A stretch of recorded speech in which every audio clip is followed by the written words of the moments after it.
Bonjour, bienvenue à cette capsule d'information sur le décret concernant le report de la date du 31 décembre 2024 prévu aux articles 17 et 18 de la loi modifiant principalement la loi sur la qualité de l'environnement en matière de consignes et de collecte sélective pour les contrats qui visent en tout ou en partie la collecte et transport de certaines matières résiduelles.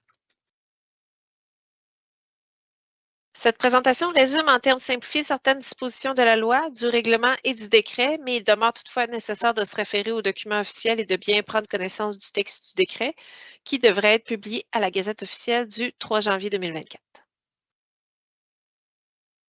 La présentation va se dérouler essentiellement en 4 parties, donc on fera un retour très bref sur la loi modifiant principalement la loi sur la qualité de l'environnement qui a été sanctionnée en mars 2021. Nous allons aborder ensuite le règlement qui encadre la modernisation de la collecte sélective et qui est entré en vigueur en juillet 2022. Nous allons ensuite entrer dans le vif du sujet avec le décret qui vise le report de la date du 31 décembre 2024 prévu aux articles 17 et 18 de la loi et ses implications. Et on va pouvoir ensuite conclure avec les éléments importants à retenir. Donc, commençons avec la loi qui a été sanctionnée en mars 2021. Donc, c'est une loi qui accorde au gouvernement les pouvoirs habilitants nécessaires pour réglementer en vue de moderniser la collecte sélective selon une approche de responsabilité élargie des producteurs et en vue de confier à ces mêmes producteurs la responsabilité d'élaborer, de mettre en œuvre et de soutenir financièrement ce système modernisé. Cette loi prévoit aussi certaines dispositions transitoires et finales qui visent à assurer une transition fluide entre la collecte sélective municipale actuelle et le système modernisé de collecte sélective. Parmi ces dispositions transitoires et finales, il y a les articles 17, 18 et 23 de la loi que nous allons aborder. Donc, premièrement, l'article 17 de la loi prévoit que les contrats visant en partie ou en tout à fournir des services de collecte sélective, donc des services visant à assurer la collecte, le transport, le tri et le conditionnement des contenants emballages imprimés qui ont été octroyés par un organisme municipal avant le 24 septembre 2020 pourront demeurer en vigueur jusqu'à leur terme ferme. Par contre, si la date d'échéance du terme ferme est antérieure au 31 décembre 2024, ces contrats pourront être prolongés ou renouvelés, mais jusqu'à concurrence du 31 décembre 2024. Par exemple, un organisme municipal qui aurait octroyé un contrat en 2019 et dont l'échéance du terme ferme serait à l'automne 2024 ne pourrait pas se poursuivre au-delà du 31 décembre 2024. Par contre, un même contrat qui aurait été octroyé en 2019 et dont le terme ferme serait en 2027, par exemple, pourrait se poursuivre jusqu'à son terme, mais il ne pourrait être prolongé ou renouvelé. L'article 18 de la loi traite, quant à lui, des contrats conclus par un organisme municipal après la date de présentation du projet de loi, donc après le 24 septembre 2020. Cet article prévoit que les contrats visant tout ou en partie à fournir des services de collecte sélective, donc encore une fois des services visant à assurer la collecte, le transport, le tri et le conditionnement des contenants emballages et imprimés, prendront fin au plus tard le 31 décembre 2024 par l'effet de la loi. Par exemple, un organisme municipal qui aurait conclu un contrat en 2021 prendra fin au 31 décembre 2024 malgré ce qui pourrait être prévu à ce contrat. On dit que ces contrats octroyés après le 24 septembre 2020 et dont l'échéance du terme ferme serait au-delà du 31 décembre 2024 vont donc prendre fin par l'effet de la loi. Ainsi, sous réserve des clauses contractuelles qui pourraient prévoir le contraire, aucune pénalité ne devrait être versée par l'une ou l'autre des parties pour la fin prématurée du dit contrat. La loi prévoit également que tout renouvellement à un contrat de collecte sélective octroyé après le 24 septembre 2020 prendrait également fin au 31 décembre 2024. Pour ce qui est de l'article 23 de la loi, il prévoit au premier alinéa l'abrogation du régime de compensation pour la collecte sélective municipale au 31 décembre 2024. Au deuxième alinéa, l'article 23 prévoit la possibilité pour le gouvernement de reporter la date du 31 décembre 2024 par décret du gouvernement, mais avant la fin de la présente année, donc avant le 31 décembre 2023. Donc, on passe maintenant aux grandes lignes du règlement qui encadre la modernisation de la collecte sélective en vigueur depuis juillet 2022.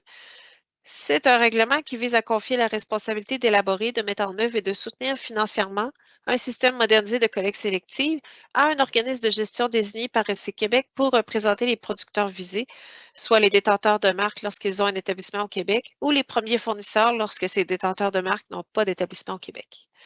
Le règlement prévoit certaines responsabilités et obligations, notamment pour l'organisme de gestion désigné, dont celle d'entreprendre des démarches auprès des organismes municipaux et des communautés autochtones en vue de conclure des ententes pour la fourniture des services de proximité, ce qu'on appelle dans le jargon l'entente cadre, et dans certains cas, des ententes de compensation ou de résiliation. On arrive maintenant au décret qui a été pris par le Conseil des ministères et qui vise à reporter la date du 31 décembre 2024 prévue aux articles 17 et 18 de la loi. Donc, après avoir conclu une entente entre l'OGD et les organismes municipaux, donc après avoir conclu une entente cadre, l'organisme municipal devrait aller en appel d'offres pour conclure un contrat avec un fournisseur de services dont les termes devront être conformes à ce qui aurait été convenu avec l'OGD dans l'entente cadre.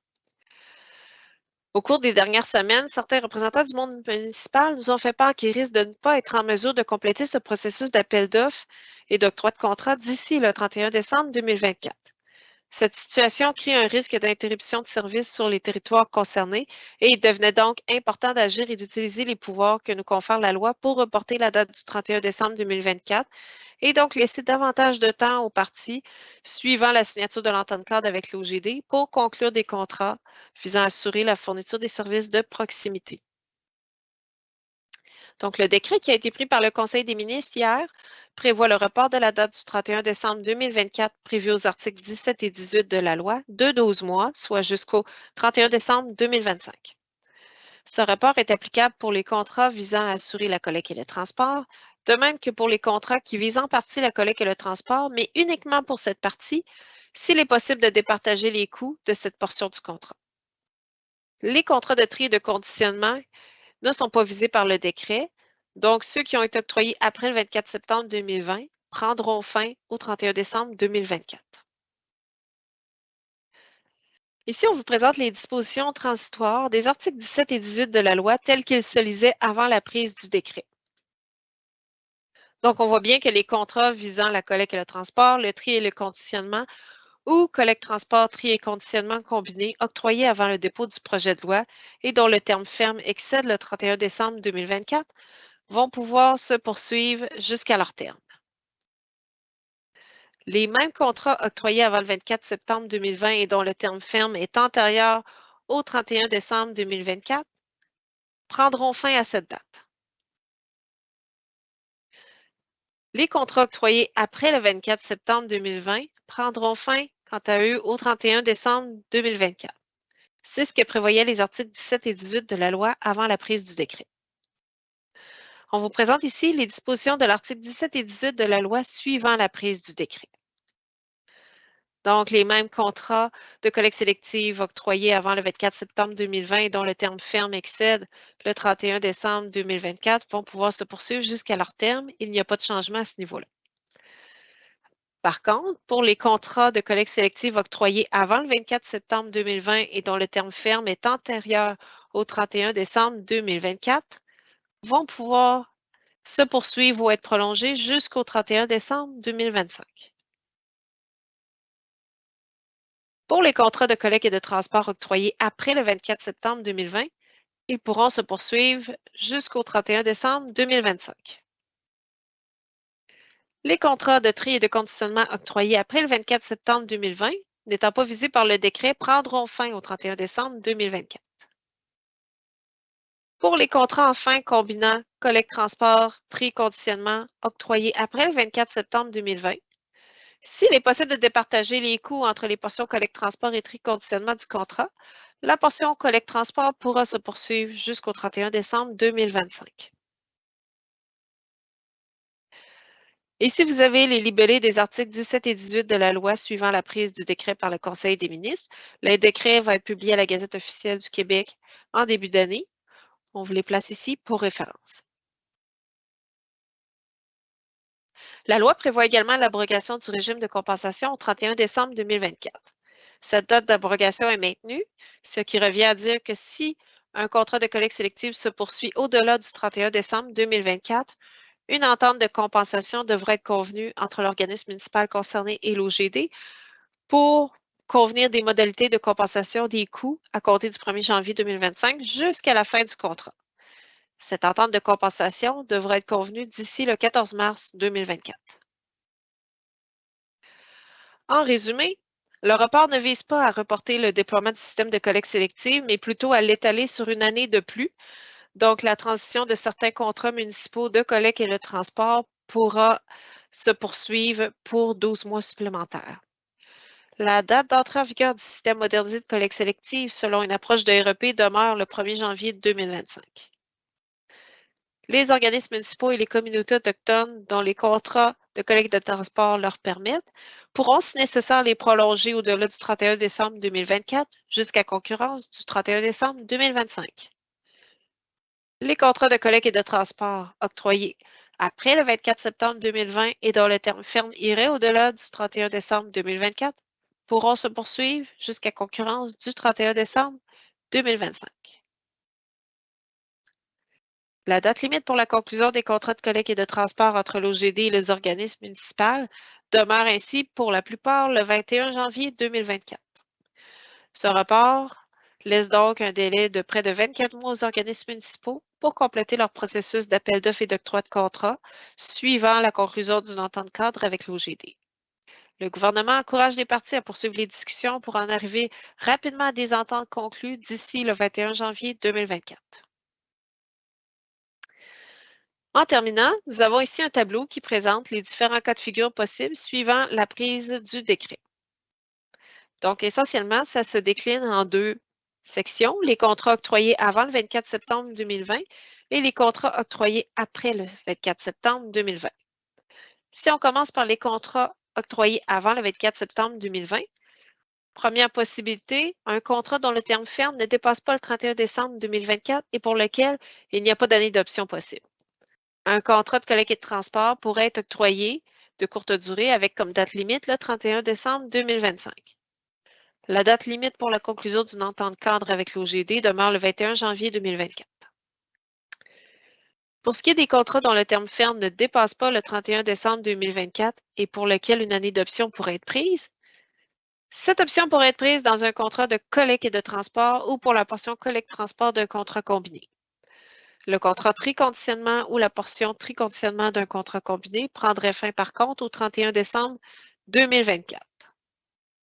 Si l'année d'option était prise, considérant l'abrogation du régime de compensation au 31 décembre 2024, une entente de compensation ou de résiliation devrait être convenue entre les parties d'ici le 14 mars 2024.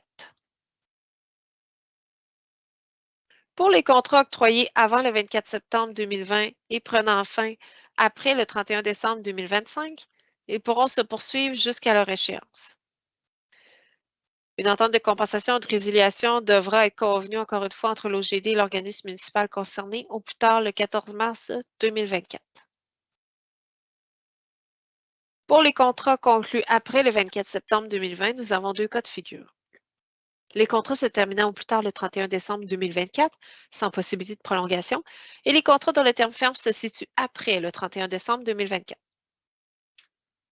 Pour les contrats se terminant au plus tard le 31 décembre 2024, sans possibilité de prolongation, un contrat de collecte et de transport de courte durée pourrait être octroyé avec comme date limite le 31 décembre 2025. Pour les contrats se terminant après le 31 décembre 2024, avec ou sans possibilité de prolongation, ils prendraient fin au plus tard le 31 décembre 2025. Considérant qu'ils vont se poursuivre au-delà du 1er janvier 2025 et que le régime de compensation est abrogé, au 31 décembre 2024, une entente de compensation de résiliation devrait être convenue entre les parties d'ici le 14 mars 2024. Donc, ça fait le tour des différentes dispositions de la loi, du règlement et du décret.